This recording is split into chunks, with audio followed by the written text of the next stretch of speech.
Hello everyone, welcome back to my YouTube channel Edco classes. दोस्तों, आज हम बात करने जा रहे हैं स्टेट के सिलेबस में दिया हुआ है इंडियन पोएट्री। जिस चैप्टर को हम बात कर रहे हैं उस पोम का नाम है द हॉलीहॉक। द हॉलीहॉक जो है one of the most Indian poetry, जो आपको पोएट की लिखी हुई राइटिंग है गुरुदास मुखर्जी के द्वारा। जी हाँ दोस्तों, इस पोम को हम लाइन बाय लाइन डिस्कस करेंगे। इस पोम की इंपॉर्टेंसी क्या है, सिंबॉलिक टर्म क्या है, एमसीक्यू के कुछ करेंगे क्वेश्चंस जो आपके एग्जाम्स में आएंगे और आपके एग्जाम्स के लिए काफी ज्यादा इंपॉर्टेंट होगा। इस वीडियो को अंत तक देखेंगे। आप अगर मेरे चैनल पर नए हैं तो इस चैनल को सब्सक्राइब कर लीजिए, दोस्तों के साथ शेयर कर दीजिए। ठीक है, तो आई होप ये पोम देखने के बाद आपका ये चैप्टर क्लियर हो जाएगा। इस वीडियो को देखिए अंत तक, और आपको किसी भी प्रकार का कोई डाउट हो, किसी प्रकार कोई क्वेरी हो तो आप मुझे कमेंट कर सकते हैं, यू आर फ्री। तो इस पोम को लिखा है गुरुदास मुखर्जी, जो एक इंडियन पोएट है, एक बंगाली पोएट है, जो हमारे बिहार स्टेट में देने का मतलब ये है कि ये पटना यूनिवर्सिटी में प्रोफेसर रह चुके थे। पटना यूनिवर्सिटी के बीएन कॉलेज के प्रोफेसर रह चुके थे, उनके बारे में जानेंगे। इसीलिए इस टॉपिक को हमारे सिलेबस में, स्टेट के सिलेबस में इंक्लूड की गई है। तो इसको कंप्लीट करते हैं। काफी अच्छी छोटी पोएम है, अच्छी पोएम है। ओके, तो इसको हम लोग स्टार्ट करते हैं। दोस्तों, हॉलीहॉक एक प्रकार का फ्लावर है, डिस्कस करेंगे, जिसमें गार्डनिंग फ्लावर के रूप में हम इसे यूज करेंगे। क्रीपर्स के रूप में ये फ्लावर ग्रो करती है, जिसमें बहुत सारे अलग अलग डिफरेंट टाइप का कलर का फ्लावर्स ओके होते हैं, जैसे कि रेड हो गया, पर्पल हो गया, येलो हो गया, तो ये सभी चीजें। सबसे पहले हम समझते हैं कि हॉलीहॉक को जो लिखे हैं पोएट गुरुदास मुखर्जी के बारे में समझ लेते हैं। इनकी जो जन्म हुआ, यहाँ से क्वेश्चंस एक पूछेगा कि हॉलीहॉक किसके द्वारा लिखा गया है, तो आपके दिमाग में गुरुदास मुखर्जी जो एक इंडियन पोएट है, और ये हमारे इनकी जन्म जो हुआ है 1928 में हुआ है। दोस्तों, इनकी जो जन्म तिथि है 1928, डेथ जो है 1988। तो ये पटना यूनिवर्सिटी के प्रोफेसर रह चुके थे। ठीक है, और ये बाइलिंगुअल पोएट है। बाइलिंगुअल पोएट बोले तो बंगाली और इंग्लिश, एज वेल एज अगर हम बात करें तो ये ग्रामर का भी बहुत बड़े ज्ञाता थे। इंग्लिश लिटरेचर में इनकी रोल काफी इंपॉर्टेंट है इंडियन। चलिए आगे हम देखते हैं।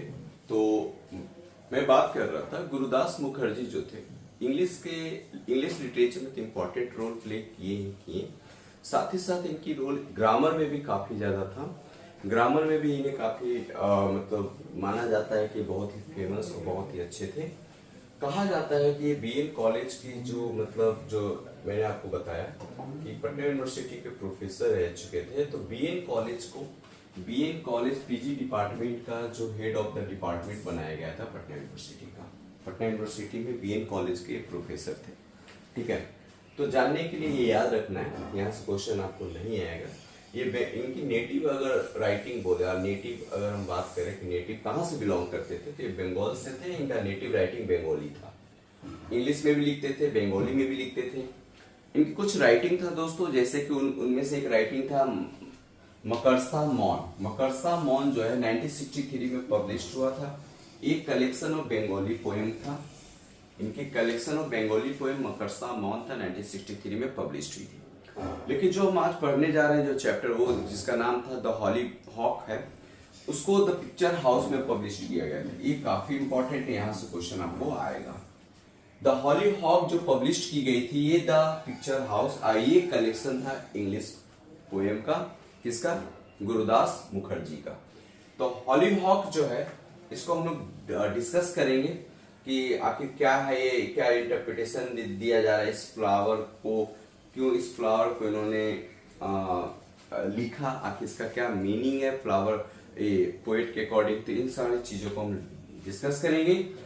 जानना ये है कि जो गुरदास मुखर्जी जी जो थे उनकी राइटिंग में जनरली जो थीम देखने को मिलेगा वो नेचर है, लव है, स्पिरिचुअलिटी है, पर्सनल रिफ्लेक्शन है। इन सारे चीजों को देखने को मिलता है। अब हम बात करेंगे कुछ पोम के बारे में डिस्कस करेंगे, है ना। ये जो आप वीडियो देख लोगे ना एक बार, तो उसके बाद फिर आपको दूसरा वीडियो देखने की जरूरत नहीं पड़ेगा। सारा इसमें लाइन बाय लाइन मैंने क्लियर कर दूंगा, सारा उसका डिटेल, ठीक है। तो दोस्तों जो हॉलीहॉक है ना, एक टॉल गार्डन प्लांट है। टॉल गार्डन प्लांट है जिसमें व्हाइट, येलो, पर्पल कलर की, रेड कलर की फ्लावर क्या करती है, ग्रो करती है। व्हाइट, येलो, पर्पल और रेड फ्लावर ग्रो करती है, उगती है, ठीक है। गुरुदास मुखर्जी की जो आज पोम है द हॉलीहॉक, ये पब्लिश की गई थी आपका द पिक्चर हाउस में थी। कलेक्शन ऑफ पोएम था गुरुदास मुखर्जी का द पिक्चर हाउस, और इसको पब्लिश करवाई गई थी 1987 में। तो यहां तक आई होप क्लियर हो गया होगा।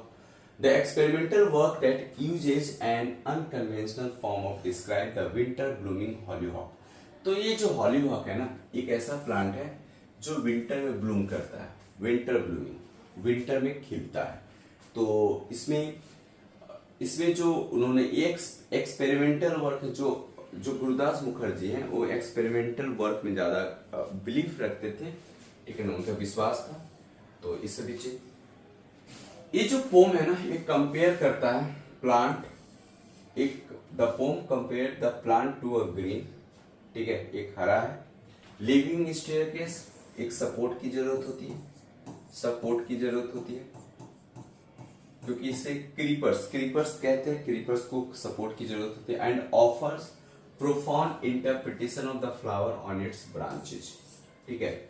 और ये जब ये ग्रो करता है ना, तो ये सपोर्ट की जरूरत, तो घर की जो डेकोरेटिंग है, घर की फैसिनेटिंग है, वो बढ़ा देता है, आकर्षण का केंद्र बन जाता है, ठीक है। और इसको देखने के बाद जो एंजाइटी पीपल्स होते हैं, जो स्ट्रेस पीपल होते हैं, जो फ्रस्ट्रेट होते हैं, जो सैडफुलनेस हो सकते हैं, डिसअपॉइंटेड हो सकते हैं, उन सारे लोगों के लिए काफ़ी ज़्यादा हेल्पफुल होता है साइकोलॉजिकली, कि वो एक फ्लावर देखकर, ये प्लांट को देखकर काफ़ी अपने आप को एक उनके चेहरे पर हैप्पीनेस, उनके चेहरे पर ग्लोनेस निखर कर आता है। मतलब एक लाइफ, मतलब लिविंग लाइफ वो जीने की कोशिश करते हैं। क्योंकि प्लांट जो होता है ना दोस्तों, हमें प्रकृति की कोई भी एलिमेंट हमें जीने के लिए, आगे बढ़ने के लिए मोटिवेट करता है। तो यहाँ भी वही चीजें बताने की कोशिश किया गया है कि the poem details the tall graceful hollyhock plant is concrete manner, देखो यहाँ concrete manner comparing ascending stem and branches to a staircase, ठीक है। The plant small branches, the plants का जो होता है ब्रांच स्मॉल होते हैं और कुछ लार्ज भी होते हैं। राउंड लीव्स घुमा होता है। ये फ्लावर्स के बारे में बताया जाए, depict as the step this living staircase, it sways elegantly in the wind as moving rhythmic dance. जब ये क्रीपर्स है ना, क्रीपर्स होने की वजह से जब हवा चलती है तो इस तरीके से ये क्या करता है, डांस करता है। मतलब उसकी जो झूमता हुआ खिलता हुआ चीज इंसान को भी झूमता हुआ और खिलता हुआ बनाता है, ऐसा यहाँ पर बताने की कोशिश किया गया है। On every small branch flower are present which the poet calls love scares. यहाँ पर देखो, यहाँ लव स्केयर्स की बात हो रही है, एक दूसरे की केयर करना, लव्स करना, प्यार करना, मतलब झूमता हुआ ये चीजें दिखाने की कोशिश किया गया। According to Mukherjee, this blossom are like love storm present on every step. तो आगे हम लोग बढ़ते हैं और देखते हैं आगे क्या है।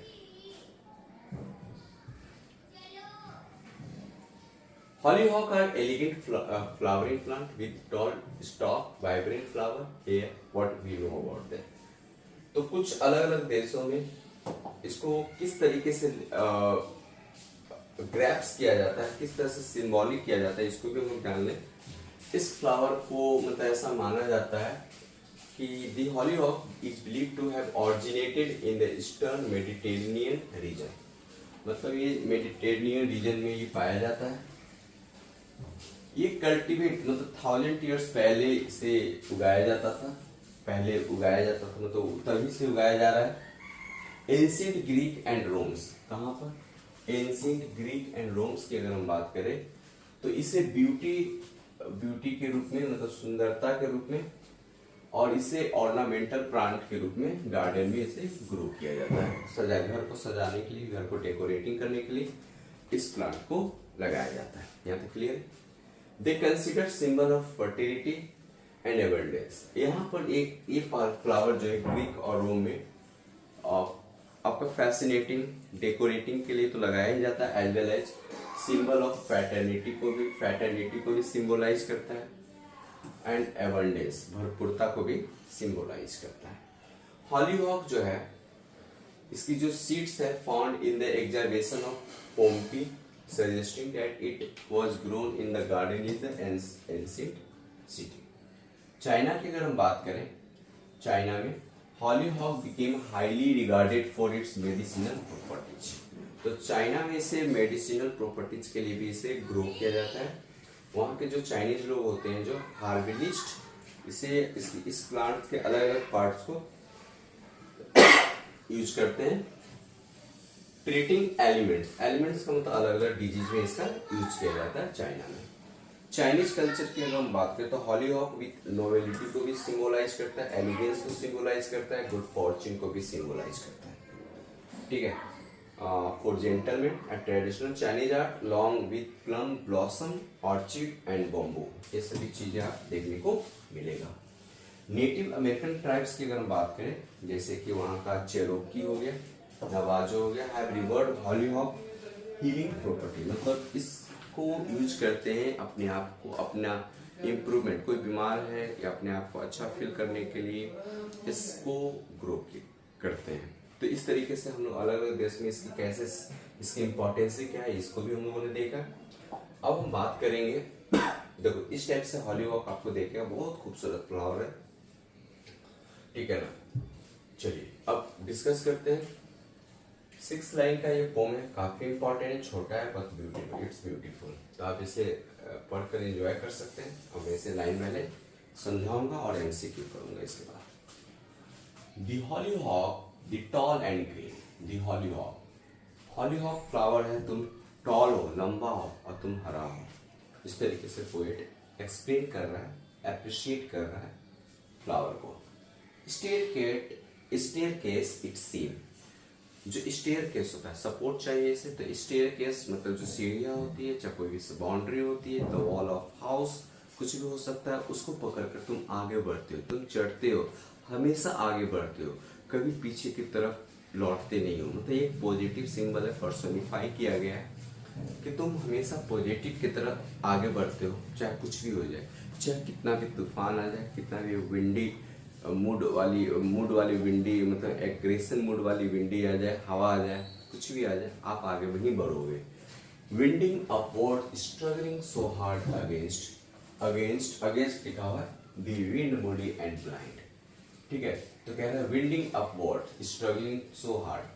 तो यहाँ बोल रहे हैं कि तुम कितना स्ट्रगल करते हो, तुम्हें कोई नहीं रोक सकता है, तुम रुकते ही नहीं हो किसी से, चाहे वो तूफान हो, चाहे मूड, जो विंड का जो मूड होता है, कभी स्लो होता है, कभी हाई होता है, उसके डिस्टर्बेंस से, उसके इंटरफेरेंस करने के बाद भी तुम नहीं रुकते हो।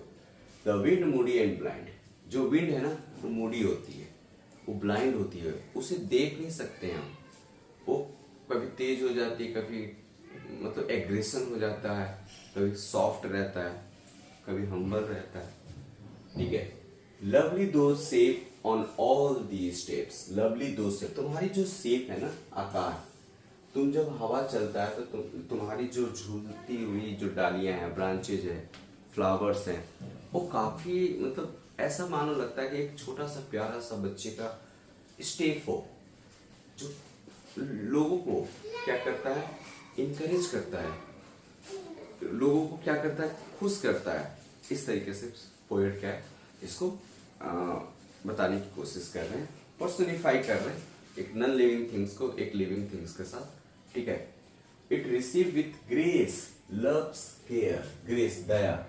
और इससे क्या होता है, जब तुम्हारे इस हालात को, झूमता हुआ खिलता हुआ ब्लॉसम जब तुम्हें देखता है कोई भी फ्रस्ट्रेटेड इंसान, कोई भी गुस्सा वाला इंसान, तो वो खुश हो जाता है और आगे बढ़ता है, उसे दया आती है, उसको अंदर में मतलब इतनी ज्यादा हैप्पीनेस होता है, जीने की इच्छा जाग जाती है। इस तरीके से वो बोल रहे हैं ग्रेस लव्स केयर, तुम इतनी मतलब प्यारे हो कि प्यार बांटते हो, प्यार करने के लिए सिखाते हो, केयरिंग करते हो। His lead sleep of fall while leaves love is all।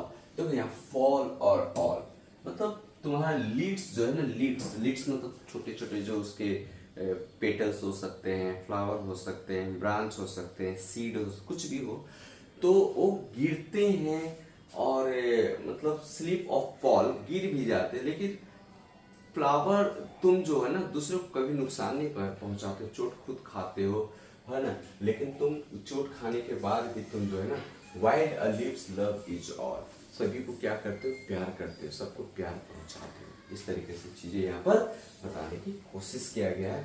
मतलब प्लांट इतने निर्जीव नहीं होते हैं, इतने क्रूअल नहीं होते हैं, इतने हार्ड नहीं होते हैं, जितना कि आजकल के जो ग्रेडी पीपल हो गए हैं, जितने कि सेल्फिश पीपल हो गए हैं, वो मतलब भूल जाते हैं कि किसी की जो उद्धार होता है, किसी की किया हुआ कुछ अच्छा काम लोग तुरंत क्या हो जाते हैं, भूल जाते हैं, इतने ग्रीडी हो गए।